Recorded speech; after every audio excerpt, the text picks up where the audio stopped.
Okay, so when you think of the world's absolute best airlines, what comes to mind? Probably the incredible luxury of Emirates or Singapore Airlines, right? But the airlines that truly dominate the global skies, well, they're American. We're going to dive into the hidden story of how they built this massive empire and why their strategy is almost impossible to beat. And that leads us to a really core, kind of uncomfortable truth about the whole industry. While we get dazzled by the fancy in-flight bars and gold-plated cabins, the real winners are playing a completely different game. Luxury is fantastic for marketing, but it is not what defines power in aviation. All right, so first things first, we've got to bust this myth right open. The luxury myth. It's this huge gap between what we see in the glossy ads and what's actually happening on the financial statements. So on one side, you've got what we all think wins. All the glamour, the comfort, the five-star experience. But then, look at the other side. That's the brutal reality of what actually wins. It's about carrying the most people, controlling the most territory, and absolutely mastering the flow of money.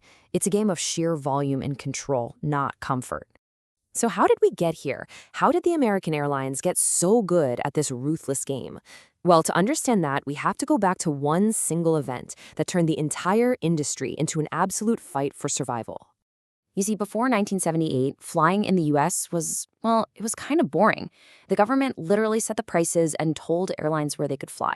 They were basically protected utilities. But then the Deregulation Act hit, and boom, everything changed. Prices became a weapon, routes became battlegrounds to conquer, and the weaker airlines, they just went bankrupt. And that's really the key here. The airlines that made it through that chaos weren't the nicest or the most luxurious, they were the most efficient and, frankly, the most ruthless. This period forged the very DNA of modern American aviation, a total focus on brutal operational dominance. So, you survived that. What's your next move? How do you make sure you're never that vulnerable again? Well, they didn't just get bigger. They built an empire of pure, massive scale. They didn't just compete. They went on a shopping spree. But they weren't buying new planes. They were buying their rivals. This wasn't just about growth. It was a strategic campaign to literally eliminate the competition. You had Delta grabbing Northwest, United merging with Continental, and American taking over U.S. Airways. Every single move created an even bigger giant. And just look at the result of all that consolidation. It's staggering.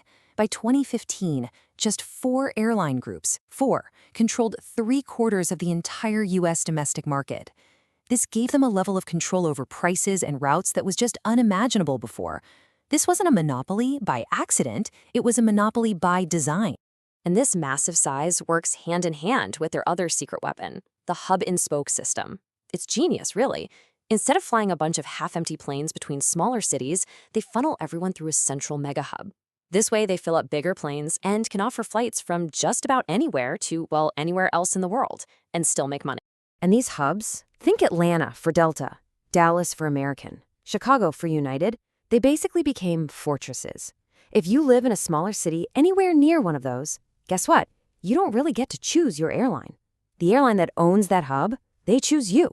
Now that is real market power. Okay, so they're huge. They control the map.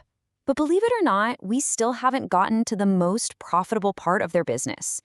This is the real secret sauce that most of us never even think about. So I gotta ask you, what do you think an airline's most profitable product actually is?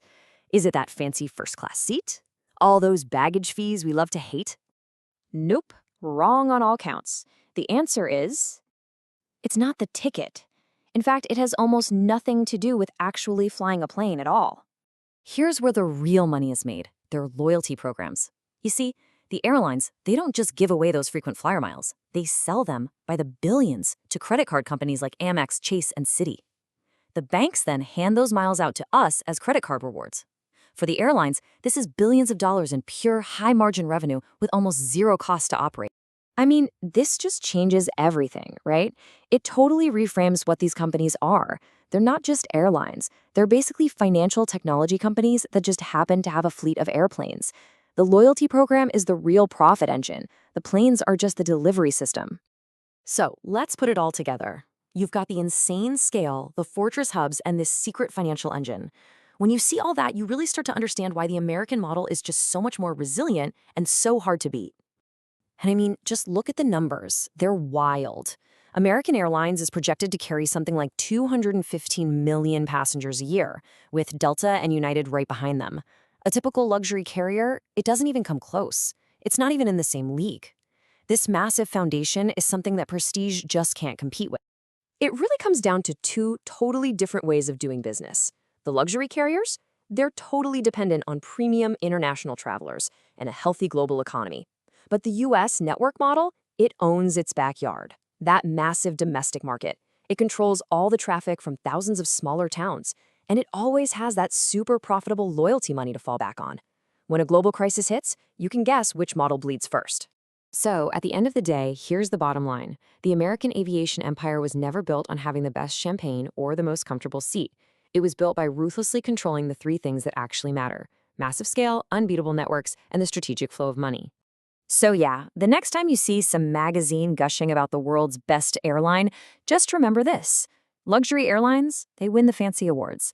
But American Airlines, with their fortress hubs and their billion-dollar loyalty programs, they win the balance sheets. And in this business, that's the only game that matters.